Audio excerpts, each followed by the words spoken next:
நம்ம உலகத்தில் அப்ராக்சிமேட்லி 250 வெள்ளை புலிகள் இருக்குது. அந்த 250 வெள்ளை புலிகளுமே இந்தியாவை சேர்ந்த ஒரே ஒரு புலியோட வாரிசுன்னு சொன்னால் உங்களால் அதை நம்ப முடியுதா?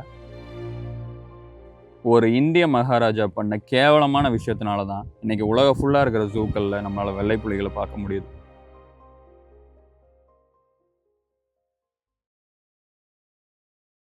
1951 அப்போ மத்திய பிரதேசத்தை சேர்ந்த ரேவா அப்படிங்கிற ஒரு பகுதியோட மகாராஜா வேட்டைக்கு போயிருந்தாரு. அப்ப அங்கிருந்த பந்தவ்கர் அப்படிங்கிற ஒரு ஃபாரஸ்ட்டுக்குள்ள அவர் ஒரு ஃபீமேல் டைகரையும் அது கூட சேர்த்து 4 குட்டிகளையும் பாக்குறாரு. பட் சர்ப்ரைசிங்லி அதுல ஒரே ஒரு குட்டி மட்டும் வெள்ளை கலர்ல இருந்திருக்கு. நம்ம ராஜாக்கு அந்த புலியை பார்த்ததும் ரொம்பவே பிடிச்சி போயிருது. ஸோ அதோட அம்மாவையும் அதோட 3 சிப்ளிங்ஸையும் சுட்டு தள்ளிட்டு அந்த ஒரே ஒரு குட்டியை மட்டும் கோட்டைக்கு கொண்டு வந்துடுறாரு. மோகன் அப்படின்னு பேரை வச்சு அவர் கூடயே அந்த குட்டியை வளர்த்துறாரு. டைம் ஆக இந்த மோகன் மேல இருந்த பாசம் அவருக்கு அதிகமாயிட்டே போகுது. ஸோ இன்னும் நிறைய வெள்ளை புலிகளை உருவாக்கலாம் அப்படின்னு சொல்லிட்டு அவர் ஆசைப்படுறாரு. பட் அன்பார்ச்சுனேட்லி மோகன் கூட மேட் பண்றதுக்கு இன்னொரு ஃபீமேல் ஒயிட் டைகர் அவரால் கண்டே பிடிக்க முடியல. ஸோ அவர் என்ன பண்றாரு அப்படின்னா ஒரு நார்மலான ஆரஞ்சு டைகர் கூட இந்த மோகனை மேட் பண்ண விட்டு அதுல இருந்து வெள்ளை குட்டிகள் பிறக்குமான்னு பாக்குறாரு. பட் அவர் நினைச்ச மாதிரி அதுல இருந்து வெள்ளை குட்டிகள் பிறக்கல. எல்லாமே நார்மலா ஆரஞ்சு கலர்ல தான் இருந்திருக்கு. ஏன்னா இந்த புலியோட வெள்ளை கலர் அப்படிங்கிறது ஒரு ரேரான ரெசசிவ் ஜீனால உருவாகிறது. சிம்பிளா சொல்லணும் அப்படின்னா நம்மளோட கலர் பிளைண்ட்னஸ் மாதிரி இதுவும் ஒரு குறைதான். அப்பா அம்மானு 2 பேர்த்துக்குமே ஒயிட் ஜீன்ஸ் இருந்தா தான் குட்டி வெள்ளை கலர்ல பிறக்கும். ஸோ அந்த மகாராஜா என்ன பண்றாரு அப்படின்னா வெள்ளை கலர் புலிகளை கண்டுபிடிக்க முடியாதனால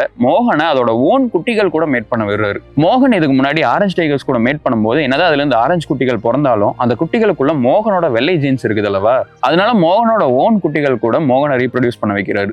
அதுல இருந்து அவர் நினைச்ச மாதிரியே 4 வெள்ளை குட்டிகள் பிறகுது. அதுக்கப்புறம் தொடர்ந்து அந்த புலிகளை அதோட க்ளோஸ் ஃபேமிலிக்குள்ளேயே ரீப்ரொடியூஸ் பண்ண வச்சு நிறைய வெள்ளை குட்டிகளை உருவாக்குறாரு. அதை மற்ற மகாராஜாக்களுக்கும் உலகத்தில் இருக்கிற வெவ்வேறு ஜூக்களுக்கும் டொனேட் பண்றாரு.